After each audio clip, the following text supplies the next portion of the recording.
Hello, everyone, and welcome to the Christmas calendar with Captain Future. This is my episode 1 this year, and I'm starting on the 5th of December. We can give an explanation to that very shortly. This is my third Christmas calendar. I did my first one in 2012. It was a written one. I'll share a link to that if you want to read it. There's some insights there that I'm not too ashamed to share. And I also did a video Christmas calendar in 2016, so that was 3 years ago.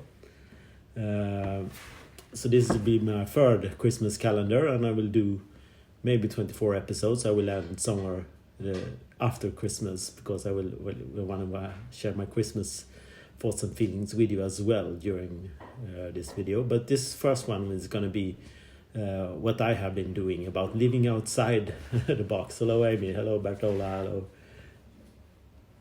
Hello, everyone. Hello, Rehan. Yes, so living outside the box. I had some conversation with some friends during the last, let's say, the full autumn about what it is to be actually living outside the box. And you have seen some, maybe I've seen a funny cartoon with say living outside your comfort zone, where magic happens is one circle, and the small circle is your comfort zone, and the big circle is where magic happens. And people said, how do you live outside your comfort zone? And I said, you don't have to live outside your comfort zone. You can just draw a new circle with a new comfort zone inside the magic circle. And that's what I've been doing, because I'm very comfortable with who I am today, being Captain Future, with my hair, with my clothes and everything. That is funny. Hello, Ulf, hello, Lynn, hello, Annette. And I've been really fascinated. It's been a 20-year journey for me. I got this hair 20 years ago for a reason I didn't know back then, and it just grew on me. For the very first day, it was after the Matrix premiere, and me and my brother, we had a Matrix party where we show up as our residual self images, and a friend of me suggested this hairstyle, and I just made it happen, and I haven't looked back since. I had it for 20 years now, not every day, many days, especially in the summer. I wear a sun cap so to protect my head from the sun, but most days when I show up for work or any kind of public things, events, keynotes, workshops, or even parties and everything, I dress up like this, both the clothes and the hair. And I wasn't very comfortable of this from the day one. When I showed up at work the Monday after the party, I was really, really scared looking like this with my hair. And we was a very small IT company in Stockholm by that time, so we was like 6 people or something like that. So it wasn't that big a deal. I think 8 people, something like that. But I was really scared showing up at work with my new haircut the first day after the party. But there was nobody said too much about it, and the 2 friends who was at the party was of course at my work parties as well, so they knew about it, and it really grew into it. It was the autumn of 1999, and it just felt natural. When I looked myself in the mirror wearing this haircut, I for the first time recognized myself as myself, and that was a profound feeling for me. And in this, I want to say, like, not everyone has to look and dress like me to live outside the box or move your comfort zone, but we all can do what we say. We can challenge our social comfort, our physical comfort, our mental comfort. And people who do sports and extreme sports or any kind of athletic things, they pressure themselves every day to challenge their physical limits.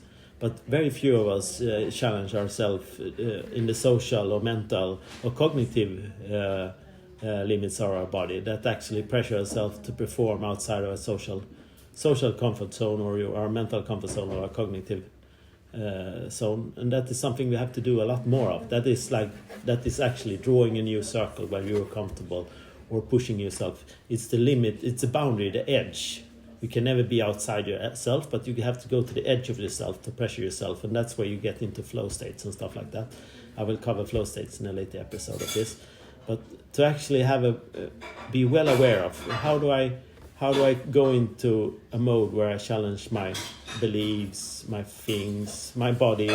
I work out in a gym, group training, lots of heavy, high intensity training for my body, and I challenge myself every time to perform my very best.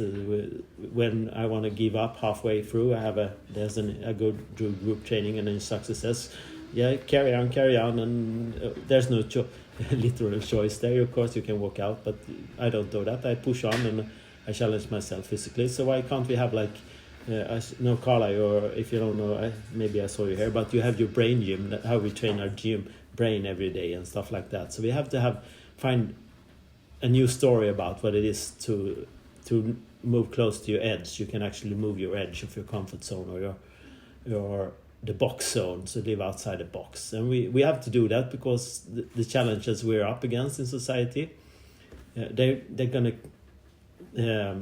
we have to, there's a very big need for people who think differently to solve the problems we have today. So the Einstein quote, of course, I don't know the exact wording, but I'll post the exact wording of his quote. But it is, if we're going to solve the problem we have today, we have created today, we have to have a new mindset that we haven't had before to solve the problem we have today. And we need a lot of more people to actually think differently.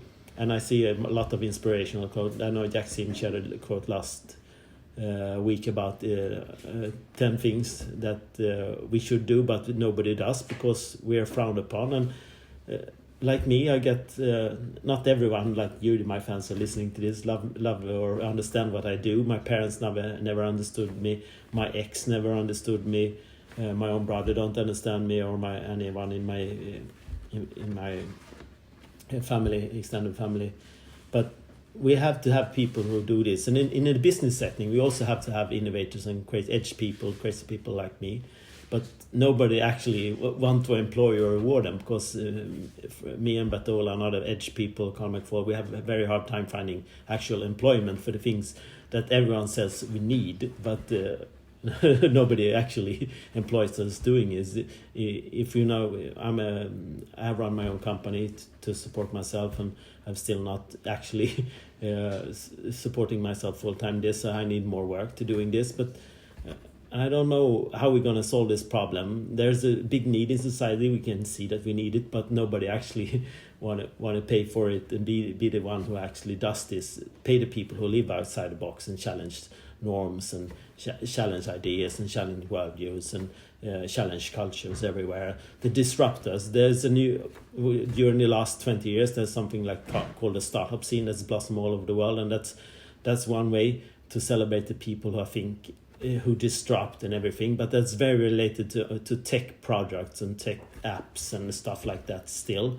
But it's getting better. There's a lot of sustainability startups nowadays, but still we need a lot more people who don't just work in a startup to live out the norm. We have to have in every institution, organization, we need the crazy people. And that's what, if you know the Apple commercial from, I think it's 80s, maybe 30 years ago, Think Differently. We need that in society, and everyone shares that commercial, but nobody actually lives up to it and just does that. So that's what we need, like the crazy people. The square peg in the round holes. If you haven't seen that commercial with Albert Einstein and several others, I'll share that as well. So I have to go look back now. But this is what we need more of: people living outside the box. And if you have questions, please comment here. I can't answer them right now live on this scene. I can't see all of them. But if you want to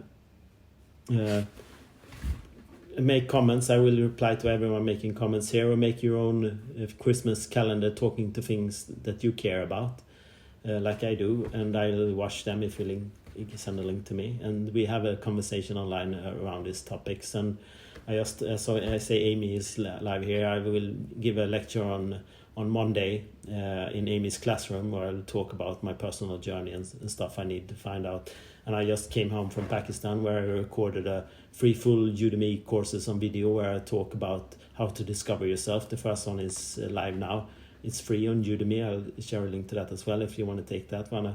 I talk more in depth how to discover yourself and find your way and your niche and your way to withdraw your comfort circle and live outside the box, and or the edge of your box at least. So yes, hello, yeah, Amy, and thank you everyone for staying with me. I think around this time every day until Christmas, maybe in the daytime sometime. I have no set schedule because I will do it when I feel the energy is right. I will do my Christmas calendar every day, but I will try to do them before midnight at least. I'm a night person, so I will try to do them before midnight every day until Christmas. So stay tuned for more episodes of Captain Future's Christmas calendar. Bye everyone, I love you.